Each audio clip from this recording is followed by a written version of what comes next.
ধ্বংসস্তূপে যেন এক ভুতুড়ে বাড়ি, কাঠামো ছাড়া কিছুই নেই। জানালা দরজা ভাঙা, খুলে নেওয়া হয়েছে ইট। বলছি আওয়ামী লীগের যুগ্ম সাধারণ সম্পাদক মাহবুবুল আলম হানিফের সেই আলিশান বাড়ির কথা। মাহবুবুল আলম হানিফ কুষ্টিয়া ৩ সদর আসনের সাবেক সংসদ সদস্য। স্থানীয়দের দাবি, এই বাড়িতে বসে একসময় বিরোধী মতবাদ দমনে ছক আঁকতেন আওয়ামী লীগ নেতারা। বাড়ির সামনে দামি গাড়ি আর প্রভাবশালী নেতাকর্মীদের ভিড় যেন ছিল নিত্যদিনের ছবি। ১৬ বছর ধরে তাদের প্রতাপ ছিল কুষ্টিয়া জেলায়। যার ভিতরে স্বৈরাচারী মনোভাব আসবে, সে এক সময় তার পতন ঘটবেই। তার বড় উদাহরণ হচ্ছে আওয়ামী লীগ সরকার। সারা কুষ্টিয়ায় ওনারা একটা ত্রাসের রাজত্ব কায়েম করে রেখেছিলেন।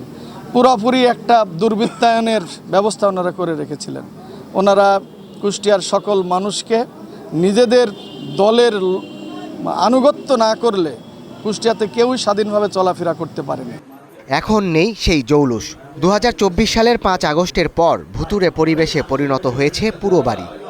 আগে যখন রিয়েকশনে যেতাম এখন লোকে ভরা আসলো, আর এখন একটা কুকুরও নাই। ক্ষমতা কারো চিরস্থায়ী না, কারণ দেখেন আগে কি ছিল আর এখন কি পরিবেশ। এখন তো ভুতুড়ে বাড়ি। জনগণ সব কিছুই পারে, সব কিছুই করে।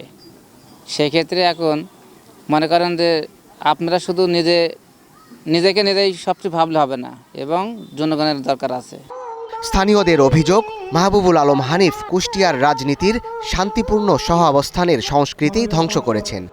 উনি আমাদের কুষ্টিয়াতে আসার পরে রাজনৈতিক যে সংস্কৃতি সেটা আসলে চেঞ্জ হয়ে গেছে, সামাজিক সংস্কৃতি চেঞ্জ হয়ে গেছে। ওনার স্ট্র্যাটেজি ছিল যে বিভিন্ন এলাকার মধ্যে যে সৌহার্দ্য সম্প্রীতি সেটা নষ্ট করে গণ্ডগোল ফ্যাসাদ সৃষ্টি করে সবাইকে ওনার দলে নেওয়া। তো এইটা আসলে ওনার জন্যই বুমেরাং হয়েছে। রাজনৈতিক নেতাদের দাবি, হানিফ অপরিকল্পিত উন্নয়নের নামে লুটপাট করেছেন শত শত কোটি টাকা। কুষ্টিয়াতে যেমন আমাদের ব্রিজ হয়েছে, মেডিকেল হয়েছে, দেখবেন অনেক অনিয়ম।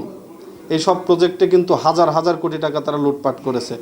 এভাবে কিন্তু কুষ্টিয়াকে লুটে পুটে খেয়েছে, যে অবকাঠামোগত দিক থেকে যেভাবে উন্নয়ন হওয়ার কথা ছিল কিন্তু তা হয়নি।